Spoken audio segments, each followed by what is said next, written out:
آئیے 6 آیتیں سورہ عبس، کلا انہا تذکرہ. یہ لفظ بہت اہم ہے، تذکرہ، ذکرہ، تذکیر، فذکر بالقرآن. کیا معنی ہے اس کے؟ یاد دہانی صحیح ترین ترجمہ ہے، یاد دہانی. ایک ہے کسی کو کچھ سکھانا، نئی بات سکھانا، ایک ہے یاد دہانی. اسے ایک چیز معلوم تھی، کوئی بھول گیا، یاد کرانا. جیسے آپ کے کسی دوست نے آپ کو بہت قیمتی قلم دیا تھا، آپ نے اسے بہت سنبھال کر اپنے ٹرنک میں رکھ دیا. اب سال ہا سال ہو گئے، نہ دوست سے ملاقات، نہ وہ یاد. اچانک آپ نے کسی روز ٹرنک کھولا اور وہ قلم آ گیا، تو آپ کو دوست یاد آ جائے گا کہ نہیں؟ اسی لیے قرآن آفاق و انفس کے لیے آیات کہتا ہے. ہم اپنی آیات دکھائیں گے تمہیں، نشانی جس کو دیکھ کر تم ہمیں پہچانو گے. اور تذکرہ کا مطلب کیا ہے؟ پوٹینشلی ایمان ہر انسان کے دل میں موجود ہے. یہ جو روح جو ہمارے قلب کی مسکن نکید ہے، اس میں اللہ کی معرفت بھی ہے، اللہ کی محبت بھی ہے. البتہ ذہول کے پردے پڑ گئے ہیں، بھول اور نسیان طاری ہو گیا ہے. ہم دنیا ہی کے اندر گم ہو کر رہ گئے. ہماری ساری دلچسپیاں دنیا سے ہیں، لہذا ہماری توجہ ہی نہیں ہے. ورنہ ہر انسان کے دل میں یہ جو یہاں ہندوستان میں کہتے ہیں آتما اور پرماتما، آتما اور پرماتما کا تو تعلق بہت گہرا ہے.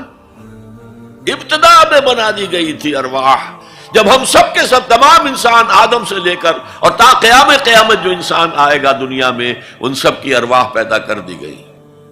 اور پوچھا گیا الست بربکم قالوا بلا، یاد ہے؟ لہذا یہ تذکرہ ہے، یہ یاد دہانی ہے، تمہارے اندر موجود ہے. اللہ کی معرفت بھی موجود ہے، اللہ کی محبت بھی موجود ہے. لیکن کلا بل ران علی قلوبہم ما کانوا یعملون، ان کے دلوں پر زنگ آ گیا ہے اب ان کے اعمال کی وجہ سے. شیشہ جو ہے وہ زنگ آلود ہو گیا. حضور نے فرمایا ان هذه القلوب لتصدع كما يصدع الحديد اذا اصابه الماء. ان دلوں پر بھی زنگ آ جاتا ہے، جیسے کہ لوہے کے اوپر پانی پڑتا رہے تو اس کو زنگ آ جاتا ہے.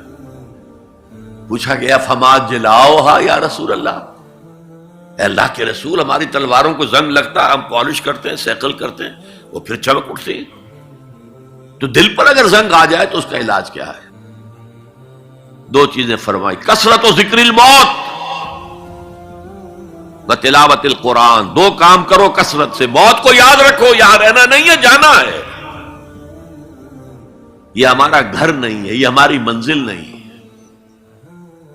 ہمارا اصل گھر جو حضور نے فرمایا انما الدنیا خلقت لکم وانتم خلقتم للآخرہ، یہ دنیا تمہارے لیے بنائی گئی، تم آخرت کے لیے بنائے گئے ہو. اسی لیے حضور نے فرمایا کن فی الدنیا کانک غریب وعابر السبیل، دنیا میں ایسے رہو جیسے راہ چلتے مسافر ہو یا اجنبی ہو.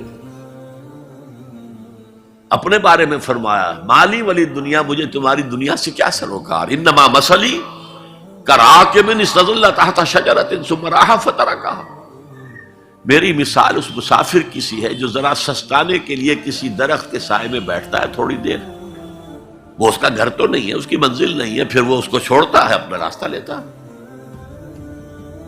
یہ اگر ہمارا تصور قائم ہو جائے، کلا انہا تذکرہ.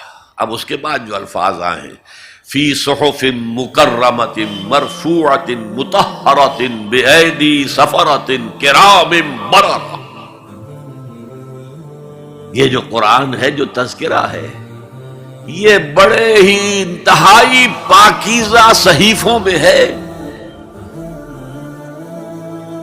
فی صحف مکرمۃ، بڑے باعزت، مرفوعۃ مطہرۃ، مرفوع بلند اور انتہائی پاک. بے ایدی سفرۃ، یہ کن کے ہاتھوں میں ہے؟ لکھنے والے وہ فرشتے. بے ایدی سفرۃ کرام بررہ، جو نہایت باعزت ہے، بہت وفادار ہے اللہ کے. یعنی اصل قرآن کہاں ہے؟ لوح محفوظ میں ہے. اصل قرآن کہاں ہے؟ ابھی اگلی جو پڑھیں گے ہم، کتاب مکنون، چھپی ہوئی کتاب کے اندر ہے. اصل قرآن کہاں ہے؟ وَإِنَّهَا لَفِي أُمِّ الْكِتَابِ لَدَيْنَا لَعَلِيٌّ عَظِيمٌ. یہ تو اس ام الکتاب میں جو ہمارے پاس ہے، بہت بلند ہے اور بہت عظمت والا ہے.